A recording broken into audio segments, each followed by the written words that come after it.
Forrest Claypool is a name that if you live in this area, you are familiar with. Forrest Claypool has written a book called The Daley Show, Inside the Transformative Reign of Chicago's Richard M. Daley. Forrest, how nice to talk to you. You as well, Joan. Thanks for having me. I'm glad you're here. You know, we, of course, are familiar with your name from your work with the Chicago Park District, and I think before that, you were doing some stuff with the CTA and the Chicago Public Schools. You are a real Chicago guy. Richard M. Daley's a real Chicago kind of politician. Why did you decide to write this book? Well, I thought, like a lot of people, I've been disconcerted by the trend line in the last few years in Chicago as violent crime has returned and sort of homeless encampments and graffiti and sort of quality of life declining, businesses leaving, citizens leaving. And I felt like people had kind of forgotten what good, the lessons of good municipal governance and what makes strong and healthy cities. And I've always believed that historically that cities have driven human progress because they have density and diversity and talented people and ambitious people want to come together and collaborate.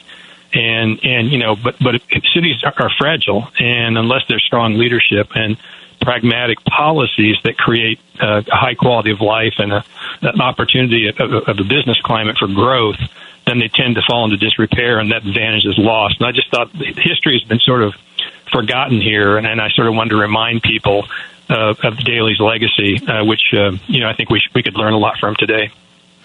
You were the chief of staff more than once during the long time mayoralty of Richie Daley. Did that give you some good kind of behind-the-scenes anecdotes, some kind of, that fly-on-the-wall stuff that those of us who love politics love to hear and read about? Sure. In fact, that's why it's called Inside the Transformative Reign, because it is an insider's account. And it's not just my insider's account. It's what I've done because I have access to all the other insiders, all the other people that were there, still have those relationships, civic activists and business people and mayoral staff and politicians and others who were part of that almost 25 years that he was mayor of Chicago. The book is filled with behind-the-scenes stories and anecdotes, which I think give its richness and really provide a lot of the insights into how things got done behind the curtain, why things succeeded, and also where there was failures and why we had those failures, including very serious scandals that not only threatened Daley's mayoralty, but even his freedom. I want an anecdote from the plus column and the minus column. Let's start. You said there was at least one scandal that threatened Richard Daley, not only his administration, but also possibly with something criminal. Talk about that. Tell us that story. Sure. There were twin scandals late in his administration at a time when he was the most powerful and the most popular, which is not surprising. Lord Acton's maxim that power tends to corrupt and absolute power corrupts absolutely is in play here, because Daley's scandals came precisely when he was the most powerful and the most. His hubris was the highest. And those were the hired truck scandal, which many people may remember, where there were corrupt city employees and mobsters who ended up controlling the city truck program and were paid millions of dollars to do nothing with the trucks. And there was also the hiring fraud scandal where thousands of employees who were not qualified, who were hired because of politics rather than their credentials, which was banned by a federal consent decree. So it was criminality and then a cover-up of that criminality by Daley's staff that sent dozens of people to prison in both scandals, which were back-to-back. And so at the end, Daley had to hire a white-collar criminal defense attorney as the FBI questioned him in his office about the corruption that oozed from every part of his administration. And that was really, I think, the low point for Mayor Daley. But it's also a reminder of why, that government has to be challenged, that that unchallenged power inevitably turns toward corruption. And when this all blossomed, Mayor Daley was so powerful that he wasn't just getting his agenda passed by the city council. He was getting it passed 50 to nothing. There was literally no dissent. He had so controlled the political apparatus that there was no dissent. It's hard, to remember that it was once like that, especially when you see the fractious nature of the city council as it exists today, that there was once this, just this incredible power that the mayor had, even though on paper, it's a strong city council government. Talk about one of the big successes. Talk about Millennium Park. Sure. There's so many good stories around so many of his accomplishments, from tearing down the cancerous high-rises to, saving the airports from Republican predation in Springfield to Millennium Park. And one of my favorite chapters in the book is about how the land that was actually acquired from Millennium Park came to be. It's a story not a lot of people know, and it's a great example of how one person can make a difference. One person. It's funny because I lived through the beginnings of Millennium Park, and if you ask me, I wouldn't have known. I would have said, it must have been just city-owned property that they decided to develop. Exactly. And the story I go into great detail in the book is, first I give people the history of how the lakefront was preserved originally by A. Montgomery Ward and his lawsuit.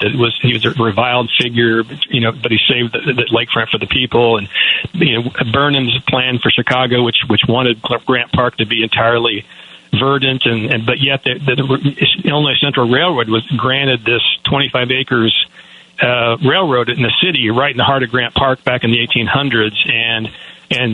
So when Daley was mayor early on, people may remember, there was a huge 24-acre hole in the middle of downtown in Grant Park, and leading down into a ravine, and there was a inactive Illinois Central Railroad tracks. The railroad had been deactivated decades before, and there was a big gravel parking lot that was being rented out and that people could park there.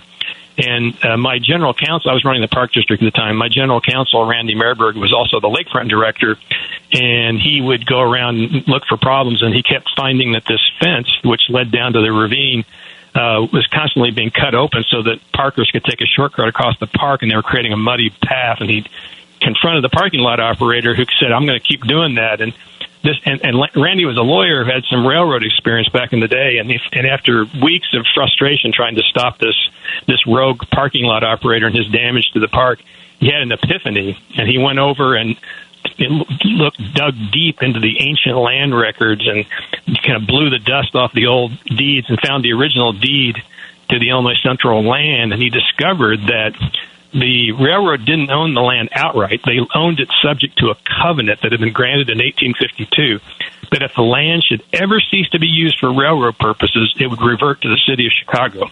Ooh. So when the Illinois Central Railroad had stopped operations decades before, title had shifted to the city, but no one knew. And it was Randy's discovery. He took it to the mayor. We took it to the mayor. The mayor sued.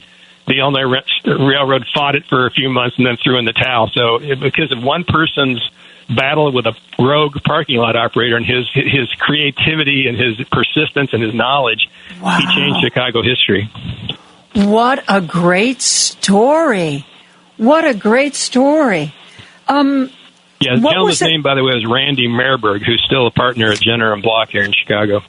A name we should all know based on this kind of research and cleverness. I mean, this is wow. That's amazing. There were times when you were Daley's. We should probably take a break, Forrest. I don't want to get involved in another subject and then, have to cut us off.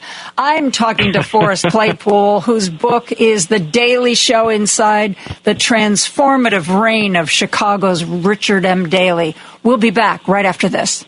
Joan Esposito, live, local, and progressive on WCPT 820. Forrest Claypool is here, and he is telling us some great insider stories from Richard M. Daley's mayorship. Forrest, you were chief of staff twice, so you took the job, and then you left, and then you came back. generally somebody either stays in the job or they stay gone once they left. What was that all about? Sure. I was the chief of staff in the first term, and the mayor appointed me to run the Chicago Park District, which I did for 5 years. But then as he was getting ready to run for another term in 1999, it was, I guess, late 97, early 98, there was a scandal in the city council involving his floor leader and alderman from Bridgeport. And to sort of show that he was tightening the reins, he brought me back as chief of staff for another term, which I stayed with him, through that election. So it was just it was really an accident, but because of that city hall scandal that I got back. Based on what you learned as chief of staff and what you went over in the writing of this book, is there a single lesson that you think people should take away from the Daley regime? Yeah, I think a positive and a negative. The negative is one I mentioned previously, which is that government even a strong and good government has to be challenged, and it's almost inexorable that if too much power is concentrated in one person, that it will lead to scandal. And I think we saw that in the Daley administration. It's almost impossible for a human being to resist the siren song of near absolute power, and it leads to abuses, leads to arrogance and abuses, and that's certainly what happened to Daley. It was his own team that did it. He did not benefit financially. He was not aware of the systemic corruption, but he essentially had created a culture that allowed it to bloom. So I think that's a really important lesson that transcends all governments. On the positive side, I think, and this is the primary reason I wrote the book, is just that cities are so important, and even if you don't live in cities, you should care about cities because they really are the drivers of human progress in so many ways. And healthy cities don't just happen by accident, and there's nothing more important than strong leadership and also policies that accompany that strong leadership that create a high quality of life for the residents, so that you attract people and businesses that want to live there, and also create a healthy business climate so that there's growth and new tax revenues and new jobs to sustain that. And Mayor Daley, was a strong leader who pursued those types of policies very effectively, drove violent crime to 40-year lows, cleaned up the city, turned around a troubled public school system, and so thousands and thousands of middle-class families moved back into the city, tore down the horrific cancer of public housing high-rises and created in their place healthier mixed-income communities and gave opportunities to people who had traditionally been trapped in generations of poverty and helplessness and hopelessness. I try to tell the stories about all that and make it come to life and have all the behind-the-scenes anecdotes and things that happen. But there are lessons there that could be followed by any urban leader. And I think in Chicago today, we particularly need that type of awareness of history. When Paul Vallis and Brandon Johnson were vying to be mayor, I heard more than one person with political experience say, that the job is really too big. The job is too big for one person. Did you get that feeling that the job really wasn't manageable? No, I think, however, experience matters, and the last, voters in their wisdom in the last two mayoral elections voted into office amateurs with no management experience and very thin political resumes, and we've seen the results of that they're overmatched, and it's began to sort of unravel parts of the success story under Daley. We've also seen, of course, sort of an ideological shift as well, and a shift in policies that the current mayor is pursuing at the Chicago Public Schools, for example, that I don't think are helpful. But, I think it's important to understand that, this is a difficult job. As you point out, it is a very hard job. And to go in without any experience, I think is a prescription for failure. I have said similar things. I mean, I think, Brandon Johnson actually used to have a show on this radio station. He's a really nice guy. But, we saw, I was very puzzled because we saw a very well-intentioned Lori Lightfoot have horrific difficulty executing her vision. I'm not saying that there were no accomplishments, because that's not right or fair. There were accomplishments, but the promises made never seemed like they were achieved in the method that we were perhaps led to believe that they might be. And, people were saying, well, that, she's new to the job. She's not done this before. You got to give her some runway here. She's learning as she goes. And it seemed that lack of political experience, managerial experience, really was a problem. And then we elected the same sort of resume again. Somebody with limited, Cook County commissioner, paid worker with the Chicago Teachers Union. And how could people, I'm amazed that people are surprised that the outcome seems to be similar. Bad decisions being made for seemingly inexplicable reasons.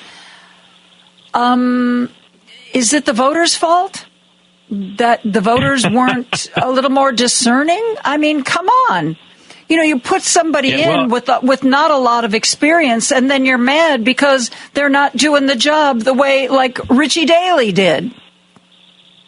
Right. Well, unfortunately, I think we get the government that we deserve. I think, people don't pay enough attention if they're kind of lackadaisical in their approach to civic affairs. I mean, you and I remember back when politics in Chicago was a spectator sport, where every citizen, no matter where you lived in the city, no matter what your income level, you had a high degree of political knowledge and awareness, and no matter what side you were on. And that's just not the case anymore with social media and with all the distractions, and it's just unfortunate. And I think one of the advantages of evaluating experienced people is they have a track record. You can look and see how they behaved under pressure. You can see, did they accomplish their goals in the other offices that they were in, or did they fail? That certainly wasn't the case with these last two candidates. There wasn't a record to evaluate. So you're basically rolling the dice. Whenever somebody writes a book like this, I know that part of what you have to do is figure what you can leave out. You can't go on forever, and there are generally more stories than there are applicable pages. What's something you left out that you wish you could have gotten into the book? Well, one thing was the because it showed the sort of deep emotional side of the mayor, which was just one of the traits I think people liked about him, was when his son was involved in a brawl up at their summer house in Michigan, had gone up there and held a party without his parents' awareness, and there was alcohol and different, and there ended up being another group that came over and got into conflicts, and it turned into this brawl in which someone picked up a baseball bat and badly injured another teenager, and there was arrests and investigations and so forth. And the mayor was, he was asked about at a press conference, and he was just visibly moved and in tears. And you could just see it. Like any father, he was distraught at what his son had done. Had sort of, lied to them, and it created this situation. And people remember that it's sort of an indelible moment that made him look human. I didn't really find a way to fit that into the sort of the flow of the book, but it was a very, I think, human side of him that many people remember that I would have liked to have gotten in there some way, somehow. But wasn't there also part of that story that members of the Daley family did everything possible to try to obfuscate any participation that his child had? I mean, years later, there were still people wanting to go to court, wanting to have him face charges. Yeah, I can't speak to that. I mean, obviously, there's the Kochman case that came years later for another member of the Daley family, and that certainly appeared to be the case. But in this instance, I don't, obviously his son Patrick didn't wield the bat. And you're right, there were attempts at lawsuits years later. So I don't know what happened all behind the scenes, but it was certainly something that was very deeply painful to him. And I think people saw that in a very public way. Yeah. And have you written a book that Richard M. Daley would like? Or would there be, why did you have to include that? You could have left that out. Right. Well, I say that it's a warts and all book, as the reviewers have noted, and I intentionally made sure that it told the entire public record, and the good and the bad, because I wanted it obviously to be credible. I think there's great lessons in the things that the failures of the Daley administration, and I go into great detail in some of those failures in addition to scandals, and the whole history. So I think people can see, everything, warts and all, and take lessons from it. But the reason I wrote it, though, is that if you take it in totality over nearly a quarter century, you have a situation where Daley came in 1989. The Chicago Tribune called Chicago a city on the brink, an economic invalid. Mm-hmm. And by the time he left office in 2010, Foreign Policy magazine ranked Chicago 6th among the most important global cities. So it was a remarkable urban renaissance. And how he did it, I think, is a fascinating story, setbacks and scandals and all. And I think people will enjoy reading it. If Brandon Johnson called you up, Forrest, and said, I know that you were very close. You've got all this history and this insight. What's one piece of advice you can give me? What would that be? Well, a couple. One would be certainly to represent the entire city and not just your chief sponsor, the Chicago Teachers Union, which we're seeing on display this week, unfortunately, with the chaos at the public schools. And just to interrupt, because I didn't talk about that at the beginning, last week we reported that the entire school board resigned. Mayor Johnson put out a press release. Well, of course they did, because, by the end, I'm supposed to be appointing new people. And 6 new appointments have been announced for the school board. But it's trying to put a spin on what many people are saying was a protest against the way Brandon Johnson is interacting with Pedro Martinez and the teachers union. Now that's just a little annotation. Let's go back to Forrest Claypool. Yeah, and then the other one would just be go back to the basics. The first thing Daley did when he came into office was this is long before he tackled all the big issues like school reform and the public housing high rises and O'Hare expansion. We called the first term a housekeeping term because he focused on the unglamorous day-to-day housekeeping of the city. Eliminating graffiti, moving homeless off the unhoused off the streets to shelters with job support and meals and attendant support services, tearing down abandoned buildings, beautifying the neighborhood with miles and linear miles of trees and flowers. Double density garbage pickup in dense communities, an anti-rat program that wiped out 90% of the rat population. I mean, not glamorous things, but it sent a strong signal that he was going to create a sense of order and cleanliness and begin to build a quality of life in the city that people could depend on and would want to be part of. And it doesn't sound like a big thing, but it's a very big thing. And in fact, many theorists think that it's important in terms of even crime. They call the broken windows theory, that if people are constantly surrounded by disorder and incivility, they feel unsafe and they withdraw, and that brings in more disorder and more criminality, and it kind of descends. So, I think that was a great starting point for his 40-year reduction of crime to 40-year lows, and so forth and so on. So you start with the basics, and then you work your way up. I guess that would be my best piece of advice. Are you doing any book signings or any kind of author appearances that we can give a plug to? Yeah. Sure, thank you. Yeah, I am. A lot of them are private, but there is a public one, and tickets are still available. It's at the Union League Club, sponsored by the Lincoln Forum on October the 30th. It's a luncheon. Starts at 11:30. Mike Flannery, your former colleague, or at least your former media colleague, will be the moderator. He'll interview me, take questions and answers, and as I've encouraged people, we'll talk about the Daley legacy, what it means for the city today, what it might mean for other cities. And I always tease that, Mike will also tell us who's going to win the presidential election 6 days later. Yeah. No, that would be you with all of your political experience who can tell us who's going to win. Okay. You and Mike covered the national scene. I'm just a local guy. Okay. All right. Forrest Claypool, dodging the question.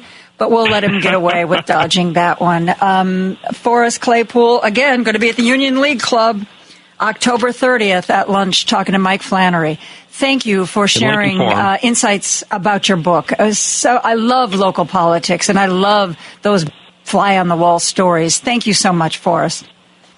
Thank you, Joan.